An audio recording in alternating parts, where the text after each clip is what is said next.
દિલ્હીમાં થયેલા કાર વિસ્ફોટ બાદ સુરત પોલીસ એક્શનમાં આવી છે। ડીજીપીના આદેશના 100 કલાક પૂર્ણ થતાં સુરત પોલીસ કમિશનરે ગુનેગારોની યાદી તૈયાર કરી છે। 30 વર્ષના હથિયાર ધારા હેઠળ બનાવટી ચલણી નોટના એક્સપ્લોઝિવ એક્ટ ઉપરાંત અન્ય ટેરર એક્ટ, એનડીપીએસ એક્ટ અને ઓઇલ ચોરી હેઠળ નોંધાયેલા ગુનાના આરોપીઓની માહિતી તૈયાર કરવામાં આવી છે। હાલમાં આરોપી કેવો દેખાય છે, તેની પાસે કેટલી મિલકત છે, આરોપી ક્યાં રહે છે, આ તમામ બાબતો ડોઝિયરમાં તૈયાર કરવામાં આવી છે અને 2400 કરતાં વધુ આરોપીઓનું ડોઝિયર તૈયાર કરવામાં આવશે। તમામ એસીપી, ડીસીપી આ કામગીરી કરી રહ્યા છે। સાથે જ જે આરોપી ફરાર છે તેનો ફોટો પણ એઆઈ ડેટાબેઝમાં અપલોડ કરાયા છે, જેથી તે કેમેરા પણ આ આરોપીને ડિટેક્ટ કરી શકે અને આરોપી પકડાઈ શકે।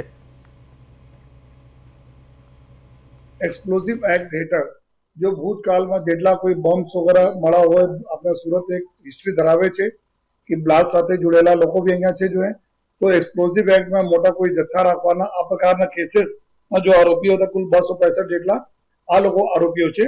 અને પછી એના પછી જો સિરિયસ જો પહેલે આપણા એવા એક્ટ છે જે ટેરર રિલેટેડ એક્ટ હતા, જેમાં ટાડા, પોટા અને ગુસ્સીટોક જેવા એક્ટો છે।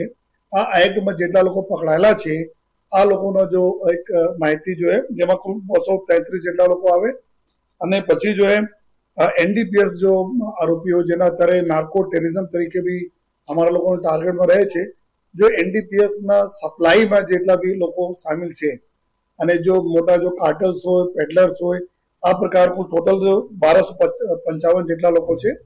તો આ પ્રકારના કુલ અમે લોકોને અને એના પછી જો એક નેક્સ્ટ કેટેગરી છે કે જે ઓઇલ ચોરીના, क्योंकि આ સૌથી મોટો એક જો નેશનલ થેફ્ટના પ્રોપર્ટીના થેફ્ટ છે, તો ઓઇલ ચોરીના ગુના જે આપણે સુરતમાં નથી, લેકિન આ 6 પ્રકારના હેડમાં જેટલા લોકો છેલ્લા 30 વર્ષમાં પકડાયા છે એની પૂરી એક માહિતી રેડી કરીને એના ડોઝિયર બનાવવાના।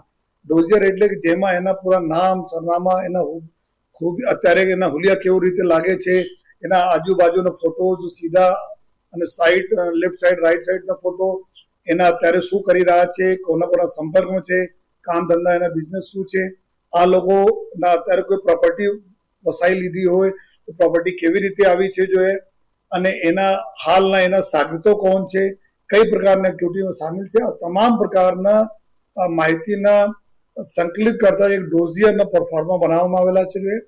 અને અત્યારે જો પૂરી સમગ્ર જો પોલીસ, સુરત શહેરના તમામ ઝોનના પોલીસ, ક્રાઇમ બ્રાન્ચ, એસઓજી તમામ લોકો આ ડ્રાઈવમાં સામેલ થઈને આ લોકો ડોઝિયર બનાવવાની કામગીરી કરી રહ્યા છે। જો જેમાં સાથોસાથ આ લોકોને લેટેસ્ટ લોકેશન બારેમાં અમે લોકો જોયા તો ટોટલ લગભગ 3800 જેટલા લોકો થાય છે।